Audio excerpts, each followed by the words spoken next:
Good morning, guys. Happy Friday morning. Welcome back to Butte Mountain Homestead. Today I am going to tackle as much as I possibly can until later this afternoon, not counting lunchtime. But I need to, now that we had rain last week, or this last week, about 1.5 inches for us is amazing. But I'm going to get some holes dug and get some roses that have been put in a pot that are the same Litchfield Angel that I have in the potager. The ones in the pot just haven't done very well. So I'm going to get those in the ground on the north side. And I mean, you can plant bare root roses in January, February. So like I said, we're in zone 9, A, I guess, B, anyways, doesn't matter. But I'm going to go ahead and get those in the ground. I have some tulips that I need to also get in the ground. So I'm going to find a spot for those. There's not that many, just one package, but I want to be able to utilize them and see them next spring. And then I'm going to cut some herbs to get on the dehydrator today because I'm running low in the house for dried herbs.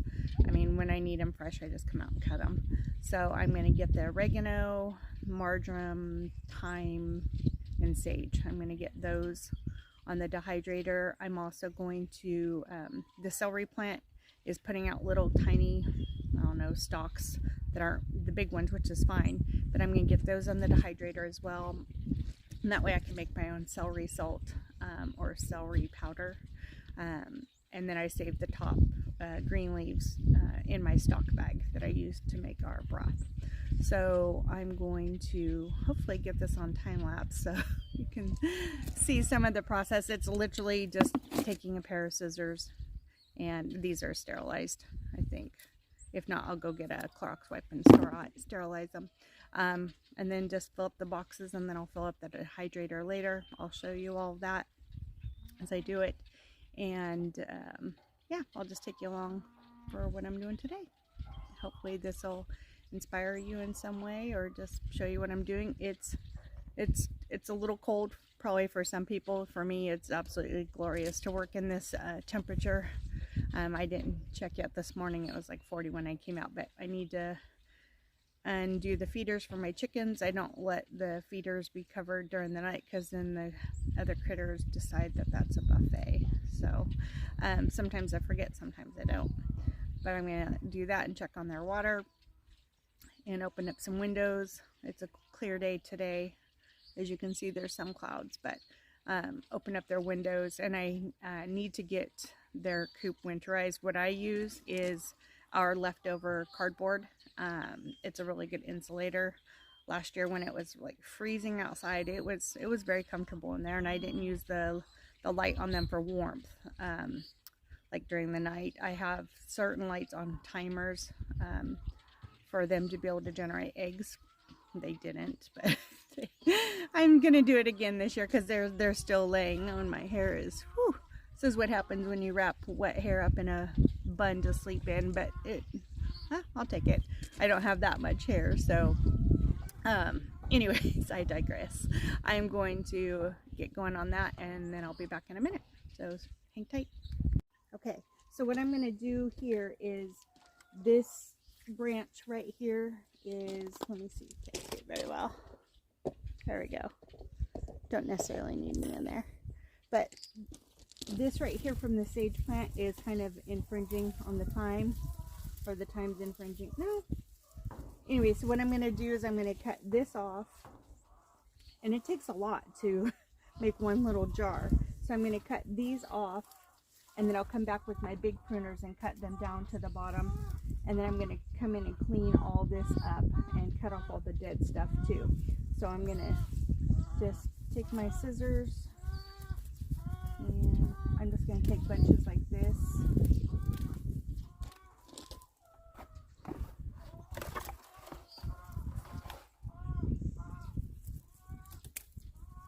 Get all these little guys. And like I said, I'll come back in with my pruners and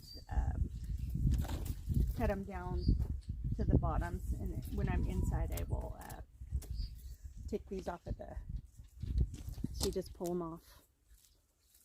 So I'll do all that, and this will probably fill my dehydrator tonight, which is fine. and I'll just tie up my thyme bundles and marjoram and oregano and then put them on the dehydrator. Although I might wait too, because it's not supposed to rain, so I just don't want a frost to come through. I mean, this bounced back. This is the third year for this, for both of these actually.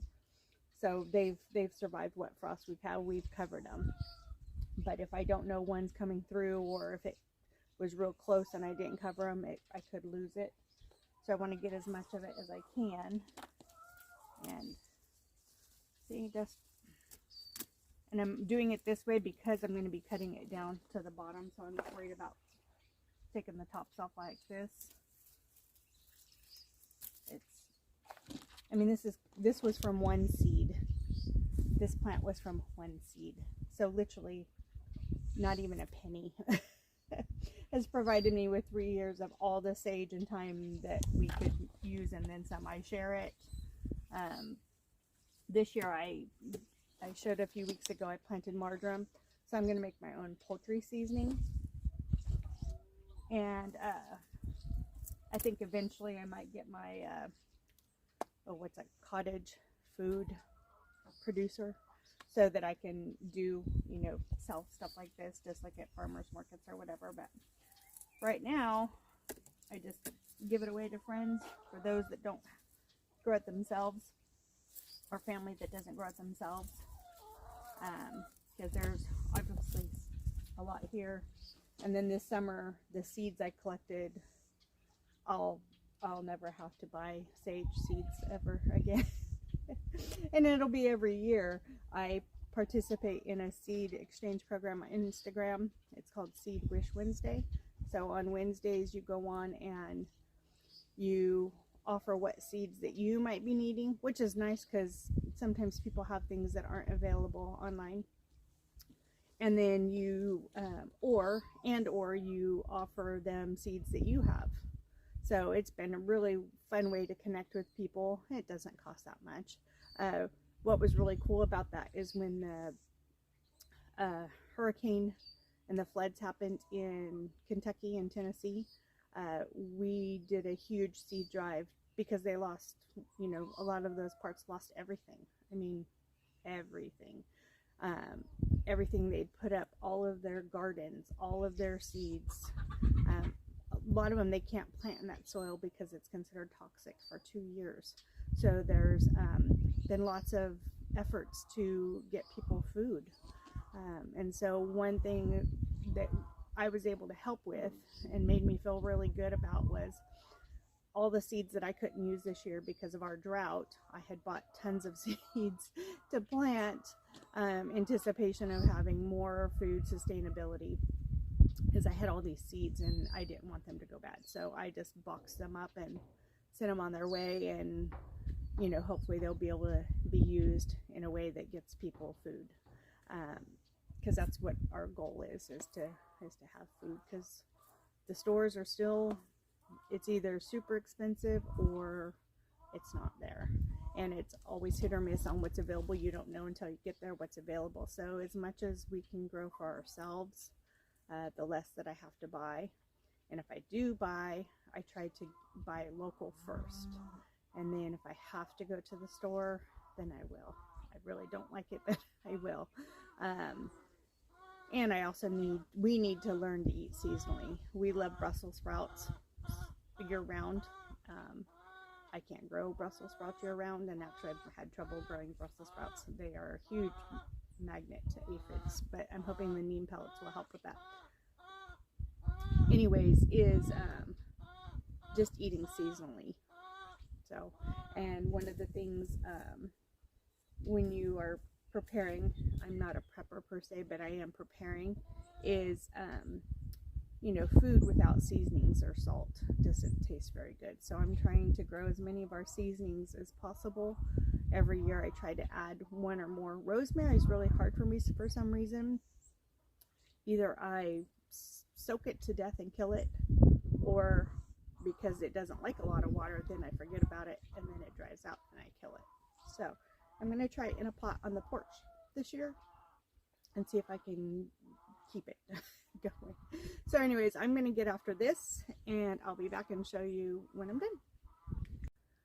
So what I've decided I'm going to do is, because this keeps wanting to encroach over onto the thyme, and this is getting really woody down in here, which is fine. I mean, it's an established plant. So what I'm going to do is I'm just going to cut it all back. I'm going to take the parts I want. What I'll do is I'll just tie this up in a bundle. And then just hang it to dry. When the greenhouse is done, I actually built a drying rack out of, we had a cottonwood tree fall down by the creek. So I just went out and just got some branches and made just a little rustic drying rack that I'll hang in the greenhouse. And then these things like this can hang in there, and they dry pretty quick. And if not, then you can just snip off what you need fresh. But so I'm just gonna put these off at the, and it's just basically giving it a haircut, really. And then I'm just gonna go in here and just cut all this old stuff out. Now during the summertime, I wouldn't be doing this because I don't know what snakes are going to be hiding in there. But I mean, you just get in there and just cut it. Literally just.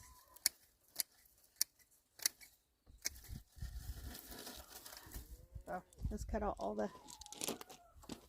stuff. Now I'll put that in the compost because this isn't a diseased plant.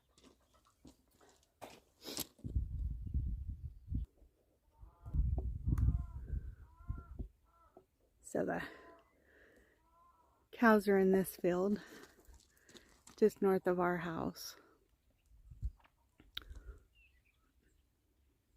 They're on pasture.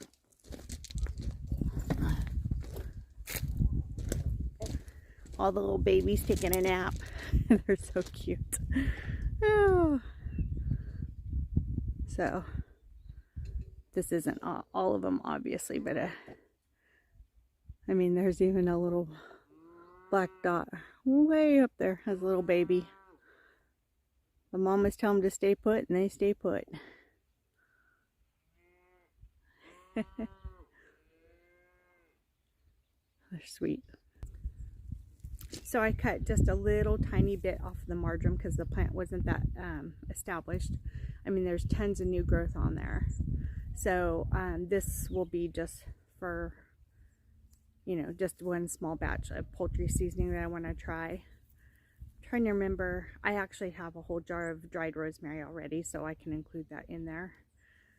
I was trying to think when I read the poultry, you know, poultry seasoning container, what all was in there, and I believe I have everything. So anyways, this will be a little tiny bunch that I'll be able to include in there, and I bet I'll be able to get a pretty nice sized jar. I use poultry seasoning when I'm roasting a chicken that I know is going to be for just for that meal or those types of meals.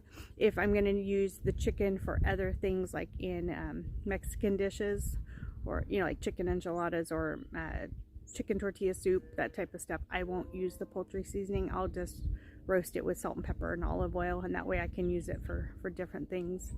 But the poultry seasoning will be for those dishes, and then I can use that chicken for like chicken pot pie, chicken noodle soup, all those types of things. So yeah, I just planted that like a month ago. Okay, I did the same thing with the oregano. That plant is a bully. It takes over. So if you put it in the ground, just know, if you're in an area that has pretty mild climate, I would say like 8 or 9s, that it'll keep growing, you know, and up. It'll keep coming back. This never died off. It just stayed, and then I have to give it a haircut. It grows back. So I'm going to turn you around and I'm going to show you what I mean.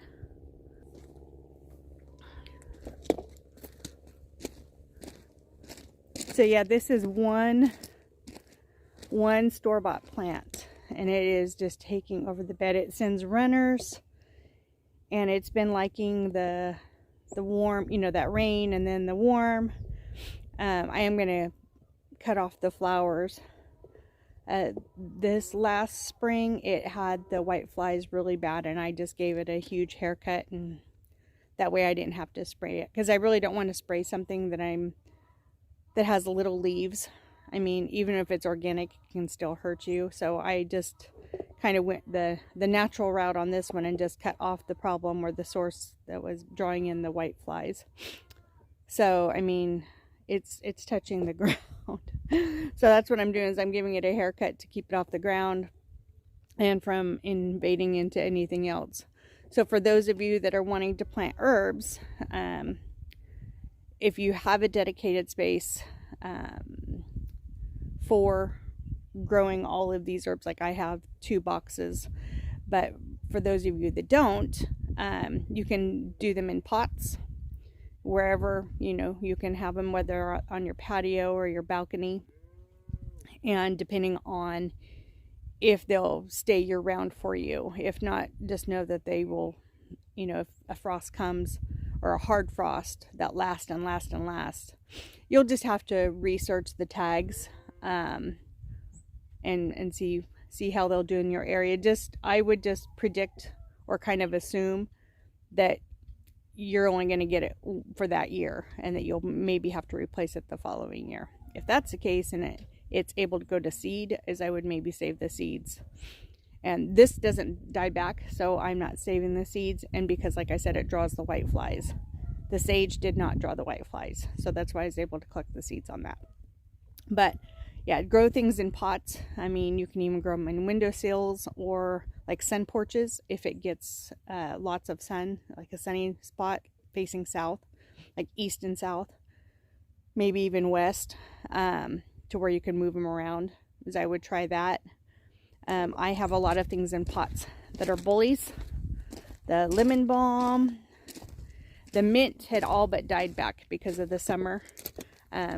I had sacrificed it, I thought, and that is just from a little bit of water when it cooled down and the rain, and it's growing back. So I will probably, after this batch of stuff is drying, I'm going to get some of that on the dehydrator too, to save for tea. That's pineapple mint. I'll dehydrate some of that as well. And the lemon balm, I'll get that dehydrated also for tea. And then here's those lettuces.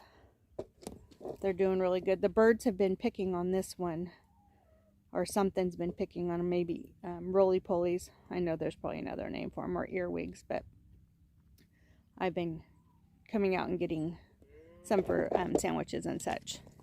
And then these over here, the birds are kind of leaving alone. We had wind a little bit last night, so I need to do a little bit of garden cleanup. But if they can just get the heads forming, then I think they'll be all right.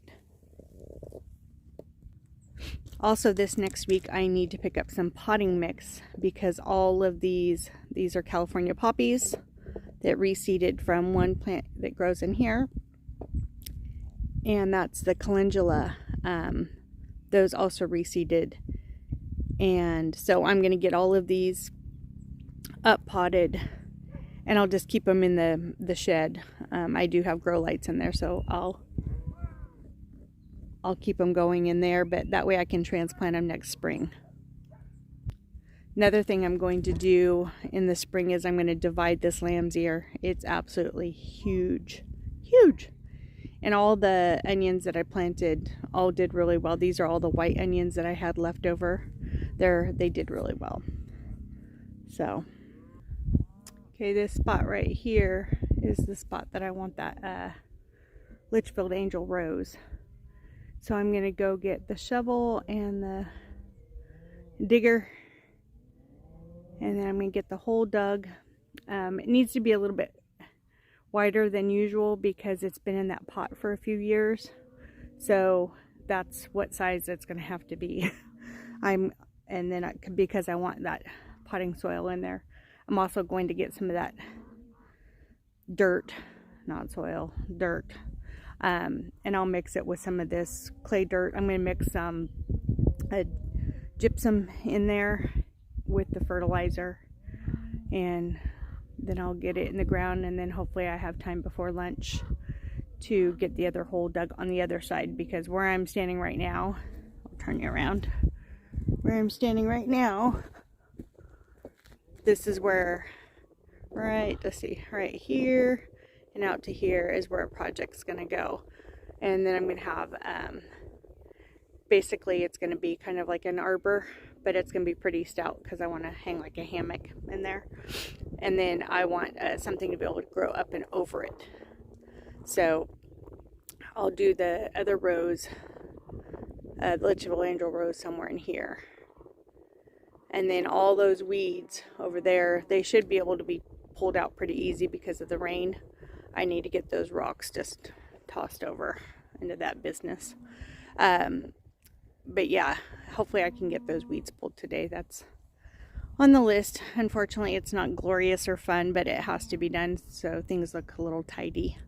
And there's no pulling them when it's summertime. I mean, this hard clay soil or dirt it's cement, so there is no pulling them. And it takes a pretty good rain for them to be able to just pull right out too. I don't know if it's dried enough over the last couple days to where I'm not going to be able to pull them, but hopefully. Okay guys, I need to really start checking the battery on my phone before I video. But anyways, I did get the rose planted. And this Litchfield Angel by David Austin Roses, it grows 5 by 5. So 5 feet tall by 5 feet wide. So what I did was, that's just a little, or right close to 2.5 feet here. And then the fence that we're going to be putting in on the north side, it'll just scooch just past it.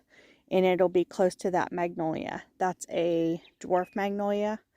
I'm trying to remember the actual name of it. Let me see if the tag's still on there. It's like Little Jim Magnolia, something like that. Oh, anyways, but so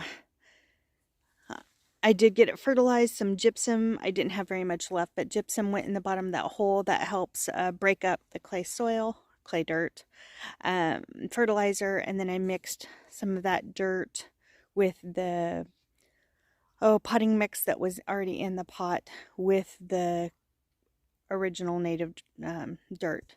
Mix that all together. I did berm around it because this is on a pretty good slope right here.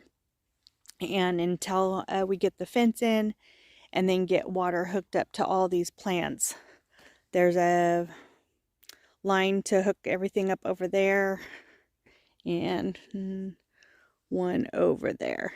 So I'm not sure which one I'm going to tie into all these things planted, but so I need to berm it up so that when I water it, the water doesn't run everywhere and it stays where it needs to go.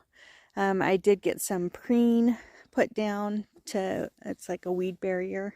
It helps a little bit. It doesn't help a lot, but it does help a little bit. And then I got some mulch moved over. So I'm going to, oh, there's my tripod. I'm going to start working on the other hole real quick and get that one put in. And then I have some stuff to do this evening. So I think I'm going to wrap it up and I'll probably show you progress next week. But anyways, you guys have a great weekend or week, because this will come out on Monday. Have a great rest of your week. And remember to please be kind to everyone and do what makes you happy. Okay, real quick, I'm going to, I know I closed it out, but I got this done faster than I thought I was going to. So I had a dilemma with putting that rose bush, the other one, see that one that I planted earlier? That's 14.5 feet from center, from where this maple comes out. So it just so happens that 14.5 feet from center is where this little tiny baby lilac amongst the morning glory is growing. I mean, literally, it would have been right there. So I had to kind of do a plan B and kind of determine that it doesn't need to be symmetrical and matchy-matchy. Kind of don't make it more cottagey anyways because of the little, I don't want to say arbor pergola that we're going to do for to hang the hammock. That'll make it be kind of cottagey anyways. So I ended up putting it right here, which is close to the potager. What I did different right here, because this gets really weedy, like this does, is once I removed all the weeds and I put down preen, and then I put down a layer of cardboard, then I'm putting that dirt and then the mulch. So I'll probably do cardboard in here too, because that lilac eventually will come up to here too. So I can go ahead and put, the reason why I don't put like putting weed barrier of any kind in beds where I'm going to be planting flowers is I don't want to go through the weed barrier, because I want the flowers to be able to spread. Hope that makes sense. So in this area right here, I'll do cardboard again, because I'm out of the regular weed barrier. And I have lots of little cardboard. I need the big cardboard for the chicken coop, like I said earlier. So I'm about ready to put mulch down here. And then I might call it a night. I have some holes to dig for some other plants over by my husband's crawling course for his RCs. We need to get them out of the pot so they don't overwinter in them. So anyways, I just thought I'd pop on here and show you that rose bush is in. And again, that's 2.5 feet at least. It'll probably eventually touch that curb, but that's okay. So have a great night, and we'll talk to you soon.